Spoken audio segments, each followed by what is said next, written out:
साथियों, मैं रजनीश कुमार, सहायक प्रचार राजनीति विज्ञान विभाग, जमुनीलाल महाविद्यालय हाजीपुर वैशाली। इस ऑनलाइन लेक्चर में मैं आप सभी का स्वागत करता हूं। मित्रों, लॉकडाउन के इस समय का सदुपयोग करते हुए हम लोग अपने पाठ्यक्रम के तहत स्नातक खंड 2 के पत्र 3 के इंडियन पॉलिटिकल सिस्टम में कुछ थ्योरी को जानने की कोशिश करेंगे, उस पर चर्चा करेंगे और उस पर अपना ज्ञानवर्धन करेंगे। आज हम लोग एक प्रमुख theory doctrine of the separation of power, शक्तियों के पृथक्करण सिद्धांत पर चर्चा करेंगे। शक्ति के पृथक्करण सिद्धांत जो अमेरिकी संविधान की एक प्रमुख विशेषता है, अमेरिकी संविधान ही नहीं बल्कि भारतीय संविधान में भी इसको ग्रहण किया गया है और विश्व के लगभग वैसे सभी लोकतांत्रिक देशों के संविधान में जहां पर संवैधानिक उपबंधों की महत्ता है, वहां पर सेपरेशन ऑफ पावर को अपने संविधान में शामिल किया गया है। तो हम लोग शक्ति के पृथक्करण सिद्धांत के बारे में आज विशद रूप से ज्ञान अर्जन करेंगे। शक्ति का पृथक्करण सिद्धांत का प्रतिपादक चार्ल्स मॉन्टेस्क्यू को जाना जाता है। चार्ल्स मॉन्टेस्क्यू ने अपनी पुस्तक द स्पिरिट ऑफ लॉज, कानून की आत्मा नामक पुस्तक में यह बतलाने का प्रयत्न किया है कि शक्ति जो है वह किसी एक व्यक्ति के पास केंद्रीकृत न होकर शक्तियों का विभाजन हो, और वह शक्ति का विभाजन जो है वह सरकार के 3 अंगों में विभाजित किया जाए, कार्यपालिका, विधायिका और न्यायपालिका में। कार्यपालिका, विधायिका और न्यायपालिका सरकार के प्रमुख अंग हैं और इनके बीच शक्तियों का विभाजन ही न किया जाए बल्कि इस प्रकार विभाजन किया जाए कि कोई भी अंग जो है वह अपनी शक्तियों को इतना न बढ़ा ले कि वह आगे चलकर अधिनायक हो जाए या एक तानाशाह के रूप में अपनी शक्ति का प्रदर्शन कर सके। इसलिए उन्होंने कहा कि जो लोकतंत्र के प्रमुख 3 पिलर हैं, उन 3 पिलरों में कार्यपालिका, विधायिका और न्यायपालिका के बीच शक्तियों का इस तरह से बंटवारा कर दिया जाए, इस तरह से तीनों को पृथक रखा जाए जिससे कि लोकतंत्र का विकास हो और साथ ही साथ मनुष्य का जो अधिकार है उसकी भी रक्षा हो सके और उसको भी लोकतंत्र को, सफल लोकतंत्र को मजबूत करने में और मदद प्राप्त हो सके। आखिर इस पृथक्करण सिद्धांत की जरूरत क्यों पड़ी? जैसा कि आप सभी लोग जानते हैं कि प्राचीन में जो व्यवस्था कायम थी उसे हम लोग राजतंत्र के नाम से जानते थे, मोनार्की के रूप में जानते थे, और यह जो राजतंत्र था उसमें राजा ही पूरी व्यवस्था का केंद्र बिंदु हुआ करता था। राजा ही कार्यपालिका भी था, राजा ही व्यवस्थापिका भी था और राजा ही न्यायपालिका का भी सारा कार्य करता था। तो राजा के आसपास ही सारी व्यवस्था संचालित होती थी, जिसके कारण हम लोगों को अनुभव प्राप्त है कि कुछ राजा तो काफी परोपकारी भी हुए, लेकिन साथ ही साथ हम लोगों ने बहुत सारे ऐसे तानाशाह शासकों को भी देखा जिसने मनुष्यों के अधिकारों का काफी भयंकर रूप से हनन किया। यह जो अधिकारों का हनन था, यह जो राजतंत्र था जिसमें वंशानुगत रूप में राजा की नियुक्ति होती थी और राजा से न कोई प्रश्न पूछ सकता था और न ही नागरिकों के अधिकार ही सुरक्षित थे, वैसी स्थिति से निपटने के लिए प्राचीन काल में एक चिंतक, पहला चिंतक का नाम आता है अरस्तु का, जिसने सेपरेशन ऑफ पावर की बात प्रारंभ की। बाद में जॉन लॉक जो ब्रिटिश चिंतक थे, उन्होंने इसको और मजबूती प्रदान की और उन्होंने लोकतंत्र में कार्यपालिका, विधायिका और न्यायपालिका की मांगों को रखा, ताकि जो राजतंत्र जो था वह सीमित राजतंत्र के रूप में सिमट सके और लोकतंत्र को और मजबूती प्रदान हो सके। 18वीं शताब्दी के मध्य में जब फ्रांस में क्रांति की नींव पड़ रही थी, उस समय के जो प्रमुख चिंतक थे मोंटेस्क्यू, उन्होंने इस शक्ति पृथक्करण सिद्धांत को वास्तविक रूप से क्रियान्वित करने के लिए उन्होंने साधन बतलाए, और उस साधन के रूप में उन्होंने सरकार के तीनों अंगों को रखा, जिसमें कार्यपालिका, विधायिका और न्यायपालिका के बीच शक्तियों के पृथक्करण की बात कही। तो यह तो शक्ति के पृथक्करण सिद्धांत की क्यों आवश्यकता पड़ी और कैसे इसका क्रमिक विकास हुआ, इसकी चर्चा करते हैं। जब हम अमेरिकी स्वतंत्रता संग्राम को देखेंगे, क्योंकि अमेरिका भी ब्रिटेन का ही गुलाम था, और जब वहां स्वतंत्रता संग्राम हुआ और अमेरिका में जब संवैधानिक लोकतंत्र की नींव पड़ने लगी, तो अमेरिका संविधान वेत्ताओं ने, खासकर अमेरिकी संविधान निर्माताओं ने मेडिसन का महत्वपूर्ण योगदान है। उन्होंने इस शक्ति पृथक्करण सिद्धांत को अमेरिकी संविधान में लागू करने की वकालत की, और जिसे बाद में अमेरिका ने इसे अक्षरशः अपनाया भी, और अमेरिकी संविधान में यह काफी कठोरता और दृढ़ता पूर्वक इसका पालन किया जाता है।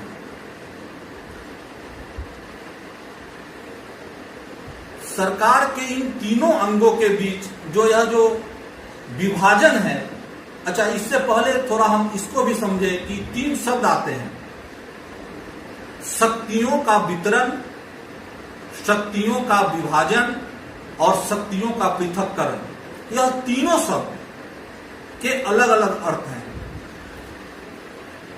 राजनीतिक विज्ञान के छात्र होने के नाते हमें इन तीनों शब्दों का स्पष्ट अर्थ पता होना चाहिए।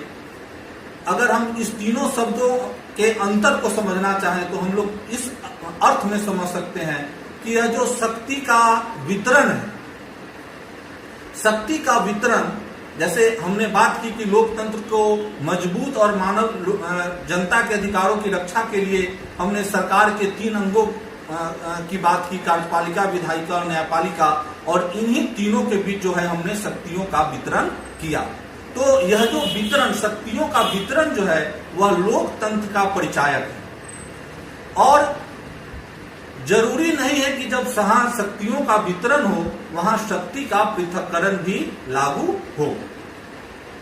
तो इस शक्ति के वितरण को और मजबूत करने के लिए हमने शक्ति के पृथक्करण सिद्धांत को अपनाया कि वितरण तो हमने कर दिया कार्यपालिका, विधायिका और न्यायपालिका के बीच, लेकिन कोई भी अंग अपने को शक्तिशाली न बना ले, कोई भी अपनी शक्तियों का दुरुपयोग न करे। इसके लिए मोंटेस्क्यू ने जो सिद्धांत दिया वह है शक्तियों का पृथक्करण, कि सारे अंग का शक्तियों का स्पष्ट बंटवारा हो और कोई भी एक दूसरे के ऊपर असीमित शक्तियों का प्रयोग न करे और कोई एक दूसरे के अधिकारों में हस्तक्षेप न करे। अब एक और शब्द आता है शक्तियों का विभाजन। तो शक्तियों के विभाजन को भारतीय संविधान में काफी प्रमुखता से दिखाया गया है। शक्तियों के विभाजन में है कि भौगोलिक स्तर पर, जैसा कि आप जानते हैं कि राज्य एक अमूर्त संस्था है, और इस अमूर्त संस्था को मूर्त बनाने के लिए जो साधन हम लोग उपयोग करते हैं वह है सरकार। गार्नर ने कहा है कि राज्य के 4 आवश्यक तत्व हैं: भूभाग, जनसंख्या, सरकार और संप्रभुता। तो यह जो राज्य के 4 आवश्यक तत्वों में एक तत्व जो महत्वपूर्ण तत्व है वह है सरकार। वह राज्य का वह साधन है जिसके द्वारा वह अपने शासन का सुचारू रूप से संचालन करता है। तो सरकार को सबल करने के लिए, सरकार को भौगोलिक स्तरों पर, चूंकि छोटे राज्यों में तो बहुत सारी समस्याएं नहीं होती हैं सरकार के पास, लेकिन जहां बड़ा जो राज्य है, बड़ा राज्य का अर्थात यानी कि बड़ा जो देश है, जहां डाइवर्सिटी है, जहां भौगोलिक विविधताएं पाई जाती हैं, वैसे देश के लिए भौगोलिक स्तर पर राज्य सरकारों को कई स्तरों में बांटा जाता है। जैसे आपने भारत में देखा होगा कि भारत में भी भौगोलिक स्तरों पर 3 स्तरों की सरकार का गठन किया गया है: केंद्र सरकार, राज्य सरकार और स्थानीय सरकार। और यह तीनों सरकारें किस तरह से कार्य करें, उसके लिए संविधान में एक 7वीं अनुसूची दी गई है। उस 7वीं अनुसूची में केंद्र सूची, राज्य सूची और समवर्ती सूची की चर्चा की गई है कि केंद्र सूची के अंतर्गत जो विषय हैं उस पे केंद्र सरकार कानून बनाएगी, राज्य सूची के अंतर्गत विषयों पर राज्य सरकार कानून बनाएगी, समवर्ती सूची पे केंद्र और राज्य दोनों मिलकर कानून बनाएंगे। और एक अवशिष्ट शक्ति है जो कनाडा के संविधान की प्रमुख विशेषता है, कनाडा के संविधान से ही हम लोगों ने इसको लिया है। जो अवशिष्ट शक्तियां हैं, उस अवशिष्ट शक्तियों को भारत में केंद्र सरकार के पास यह शक्ति दी गई है कि उन अवशिष्ट विषयों पर कानून जो है वो केंद्र सरकार बनाएगी। इसलिए हम अमेरिकी संघात्मक व्यवस्था से थोड़ा हटकर भारत की जो संघीय व्यवस्था है, जिसमें संघात्मकता कम, एकात्मकता ज्यादा प्रतीत होती है संकट काल के समय में, उस एकात्मक शासन के नजदीक हम लोग पहुंचते हैं, उसका मुख्य कारण यही है। तो यह जो शक्तियों का विभाजन जो शब्द है वह भारतीय संविधान की 7वीं अनुसूची से हम बखूबी समझ सकते हैं कि सरकारों के कई स्तरों के बीच जब हम शक्तियों का बंटवारा करते हैं तो उसे शक्तियों का विभाजन करते हैं। अब पृथक्करण सिद्धांत, शक्तियों के पृथक्करण सिद्धांत पे हम लोग थोड़ा सा और इसको और आगे बढ़ें तो हम लोग 2 देशों के बीच इसकी तुलना कर सकते हैं। एक तरफ अमेरिका को और दूसरी तरफ भारत। दोनों लोकतांत्रिक देश हैं, दोनों संवैधानिक लोकतंत्र को बढ़ावा देते हैं, दोनों सरकार के तीनों अंगों में विभक्त है: कार्यपालिका, विधायिका और न्यायपालिका। अमेरिका में भी कार्यपालिका के तहत राष्ट्रपति और उनका मंत्रिपरिषद कार्य करता है।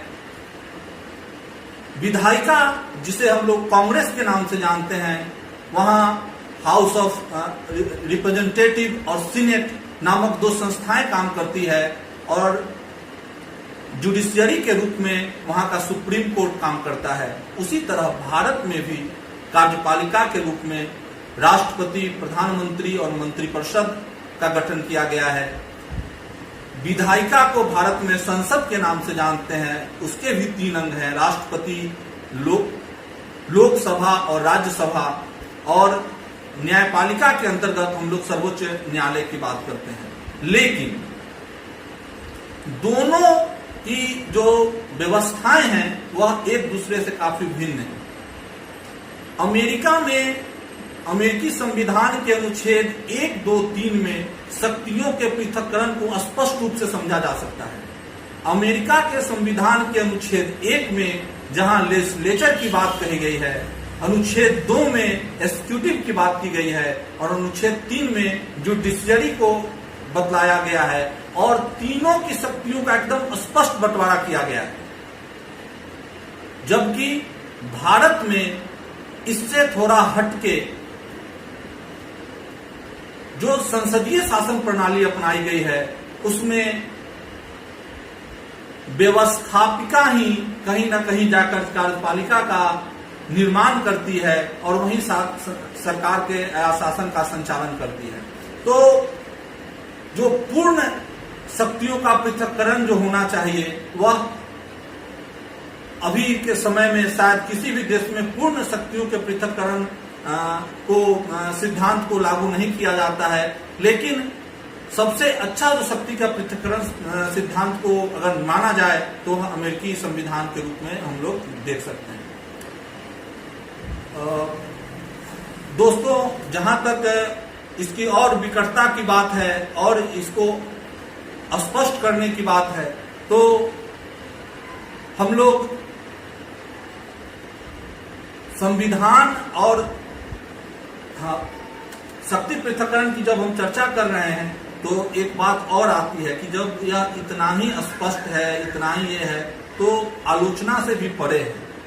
अच्छा हाँ, इस शक्ति पृथक्करण सिद्धांत को और सफल बनाने के लिए एक और सिद्धांत साथ में काम करता है, वह है अवरोध एवं संतुलन का सिद्धांत, चेक एंड बैलेंस का सिद्धांत, कि हर जो अंग है वह एक दूसरे को चेक एंड बैलेंस करते रहता है। जैसे अमेरिका में राष्ट्रपति का जो चुनाव होता है और राष्ट्रपति की जो शक्तियां प्रदान की गई हैं उसे कांग्रेस जो है अनुमोदित करती है, जबकि कांग्रेस या जो न्यायपालिका है उसके लोगों का चयन जो है वह अमेरिकी राष्ट्रपति के द्वारा किया जाता है। आज शक्ति के पृथक्करण सिद्धांत पे एक विशद चर्चा हम लोगों ने की। इससे संबंधित अगर कोई भी और प्रश्न हो तो आप उसको पूछ सकते हैं, या प्रश्नों को आप फोन के माध्यम से भी या मैसेज के द्वारा भी आप इसकी जानकारी प्राप्त कर सकते हैं। आगे हम लोग यूनियन गवर्नमेंट के बारे में चर्चा करेंगे और उसके बारे में विशद जानकारी, उसकी विशद चर्चा हम लोग करेंगे। तब तक के लिए धन्यवाद।